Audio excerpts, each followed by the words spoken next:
Bonjour.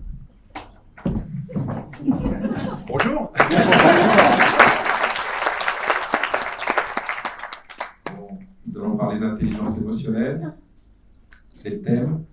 Et le thème qui nous a été donné, tac, ça doit marcher, c'est l'intelligence émotionnelle au service de la coopération.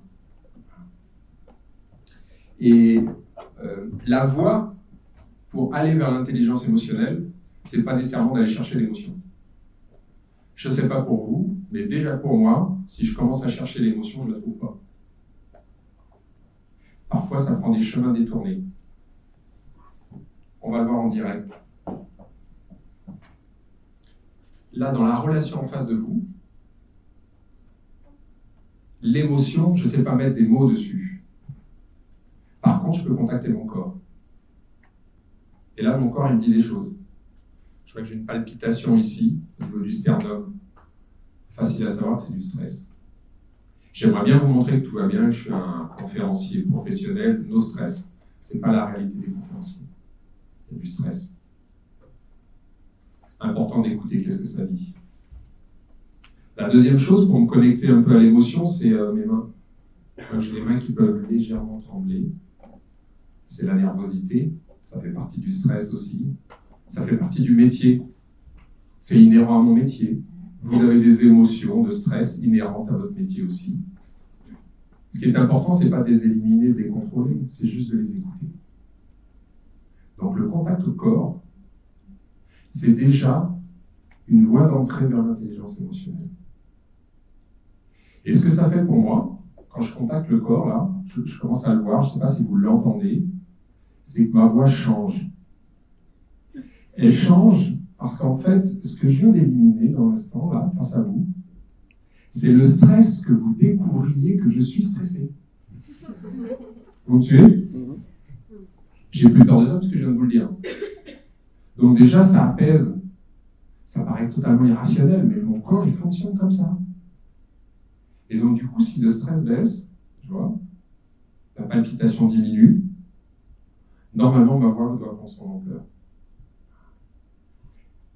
Juste posez-vous la question, dans une journée de travail, là, tous autant que vous êtes, combien de temps vous passez pour écouter votre corps ? Ça paraît surprenant comme question. Combien de temps vous prenez pour écouter votre respiration ? Est-ce que vous respirez ? C'est ample ou c'est léger ? Votre corps vous parle. Votre corps parle de où vous en êtes au niveau de votre état émotionnel. C'est une antenne. Ne pas l'écouter, c'est déjà mettre le volume réduit au niveau de la voie de l'émotion. Première clé d'entrée. Bien.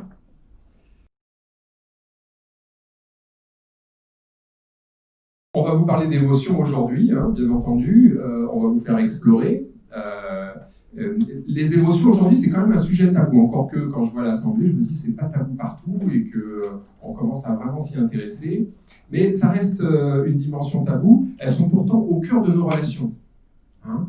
Même moi, quand je suis très rationnel dans mon truc, à réfléchir, à analyser, à programmer, j'ai l'impression de ne pas vivre d'émotion nécessairement, mais au tout départ, il y a quand même de l'émotion. Voilà. On a fait un petit résumé de ce qu'on entend dans les équipes projets dans lesquelles on intervient. Nous sommes médiateurs, on intervient dans les situations de tension, de perte d'efficacité. On n'intervient jamais quand ça marche très bien. On entend plusieurs choses.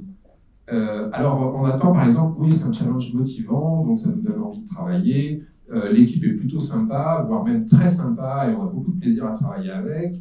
On peut entendre, c'est un projet qui a du sens pour notre entreprise, c'est un projet qui a du sens pour la société.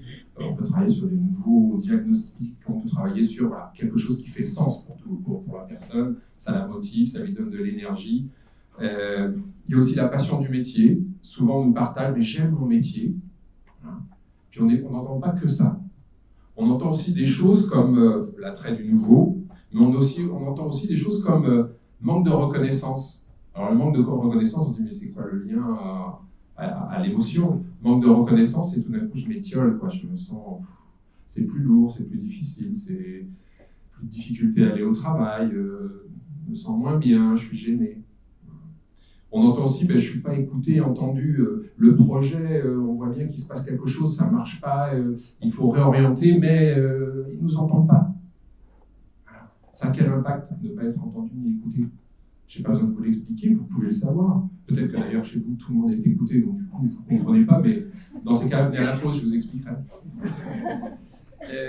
L'autre chose, c'est de l'insécurité et démunis face aux difficultés. On est quand même dans un monde où ça va vite, il y a beaucoup d'exigences d'objectifs, les sociétés se transforment, beaucoup d'exigences, et parfois on peut se sentir démuni. Voire même, je vais oser le mot, on peut se sentir impuissant, je ne sais plus comment m'y prendre. Et qu'est-ce qu'on fait dans ce moment-là? Ne pas écouter le « je me sens impuissant ou démuni », ça a un impact sur votre efficacité, sur votre performance. Si vous passez là-dessus, vous allez forcer, et là, vous allez vraiment vous mettre en difficulté. On peut entendre aussi pression face à l'urgent et à l'importance. Je ne sais plus trop comment canaliser mon truc. Donc, qu'est-ce que je fais? C'est je vais faire mes mails le dimanche, je vais envoyer des petits messages le samedi avant de partir faire du vélo. Un petit déséquilibre vie perso, vie pro. Bon, encore une fois, je pense que chez vous, tout est régulé. Je parle des autres. En tout cas, même moi qui suis sensible à ça, ça m'arrive de déborder. C'est normal qu'on vive tout ça, parce que nous sommes des êtres humains, des êtres vivants, donc nous vivons des émotions. S'il n'y a pas d'émotions, il n'y a pas de vie. C'est pas possible. Les émotions, c'est la vie. Ne pas les écouter, c'est ne pas écouter ce qui est vivant en nous. Et le monde du travail d'aujourd'hui ne nous prépare pas nécessairement à ça. Premièrement, parce qu'il privilégie l'intelligence plus rationnelle, le savoir, l'analyse, toutes ces questions-là, les diplômes, les expériences, ou l'intelligence pratique, le savoir-faire. Mais ça se fait toujours au détriment d'une intelligence qui est une intelligence plus émotionnelle, relationnelle, qui est la question du savoir-être. Le savoir-être, c'est le monde sensible, c'est l'intuition, c'est la question de la relation, c'est la question de l'émotion, du ressenti.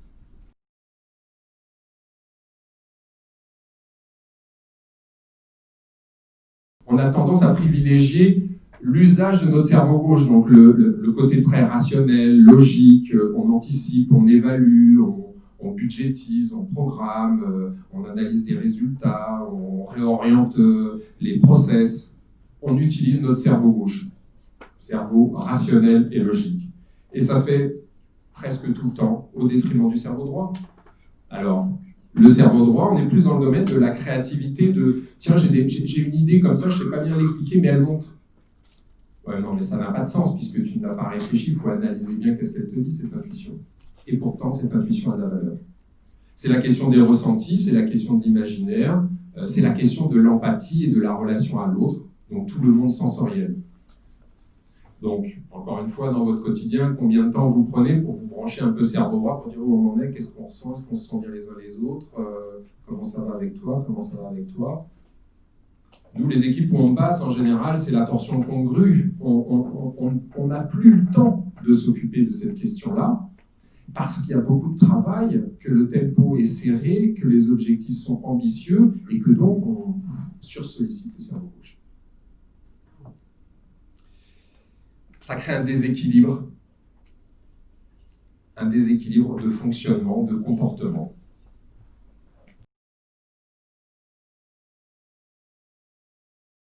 Pourtant, nos émotions, c'est vraiment un système de guidage. Je vais tout de suite vous dire à quoi ça sert.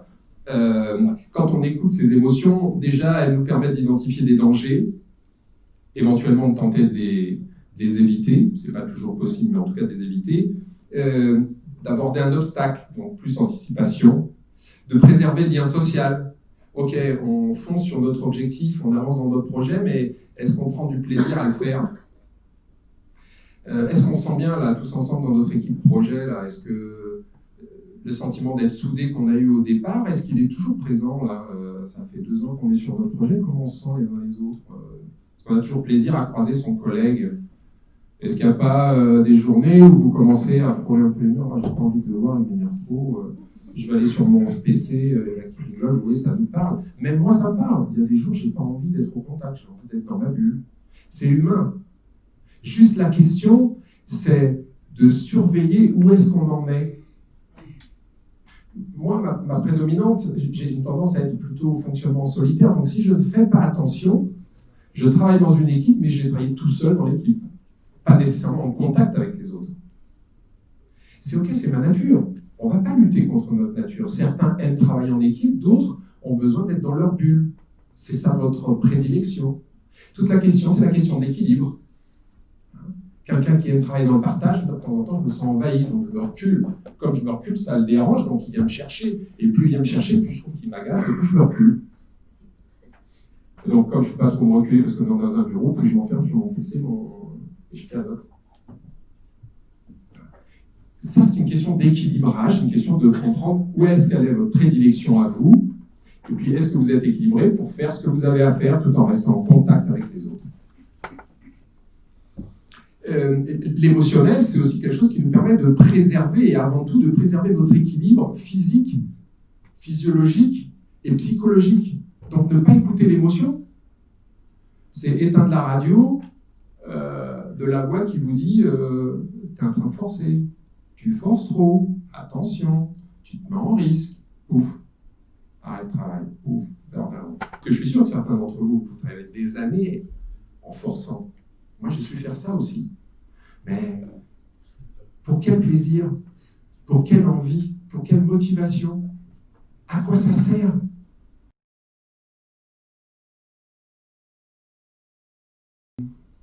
Vous voyez, je suis en train de vous parler d'intelligence émotionnelle, et déjà, ce n'est pas le chemin pour aller au contact de votre intelligence émotionnelle. C'est pas ça la voie. Je vais prendre une parabole pour vous expliquer comment contacter votre intelligence émotionnelle. C'est la parabole du boulanger. Imaginez-vous un boulanger, un vieux boulanger dans un village, connu pour faire des baguettes, des croustillantes, odorantes, vraiment savoureuses, bien moelleuses à cœur. Je suis en train de faire du mal parce que je suis sans gluten, mais la parabole est belle, j'ai voulu la conserver. Imaginez ce boulanger dans son village, connu dans tous les villages environnants, qui viennent chercher leur baguette en faisant 10 km parce que sa baguette, c'est vraiment la meilleure. Et imaginez qu'il est à la retraite, il arrive à la retraite et tout le monde le presse de transmettre son savoir-faire. Donc il vient ici, en face de vous, il a été invité, et il vous explique comment il fait ses baguettes croustillantes, odorantes et savoureuses. Il vous l'explique bien en détail, hein.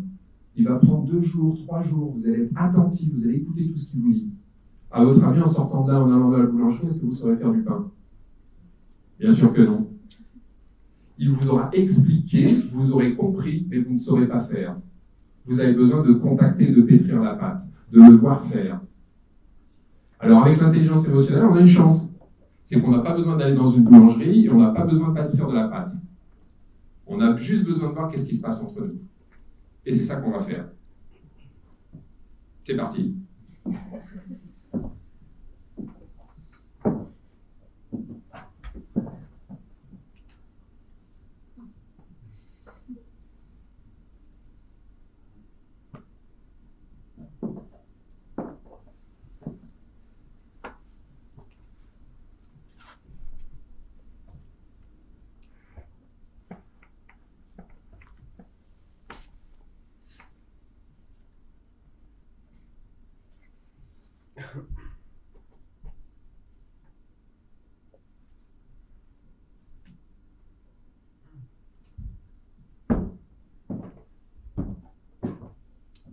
Il vient de se passer moins d'1 minute.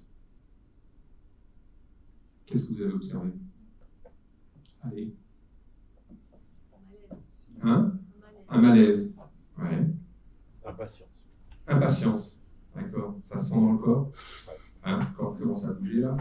Qu'est-ce qui se passe là-haut? Ouais. Très bien. Quelqu'un d'autre? La curiosité. La curiosité. D'accord. L'attente. Ok. Détente. La détente. Ouais. Vous remarquez le message déjà que ça nous passe là, sur les quelques petits partages? Écoutez bien ça. Vous avez tous vécu le même événement. Vous avez tous vu la même chose. Vous avez tous entendu la même chose, c'est-à-dire rien.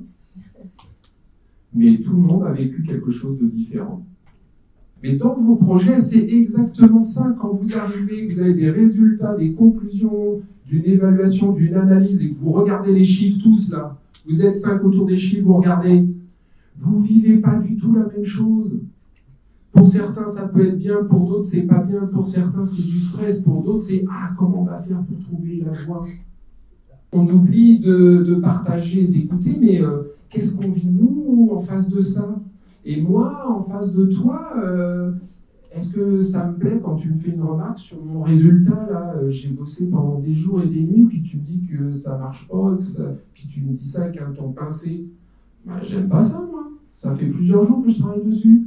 Donc, t'es un problème pour moi. Je le dis d'une façon un peu triviale, c'est souvent comme ça que ça marche. S'il y en a qui est con, c'est souvent l'autre. Parce que comme nous, on réfléchit logiquement, si je réfléchis bien et qu'a priori je suis quelqu'un d'à peu près intelligent, que j'arrive à une conclusion, c'est donc que c'est la vérité. Donc si l'autre il pense autre chose, c'est que l'autre il est con. Et que s'il m'écoute bien, il va finir par comprendre que j'ai raison. Ça vous parle, ça? C'est tous les jours. C'est tous les jours. C'est tous les jours aussi pour moi. La différence, c'est juste d'avoir le recul pour s'en rendre compte. L'émotion précède toujours la raison. Enfin, si vous avez quelque chose à retenir, retenez ça.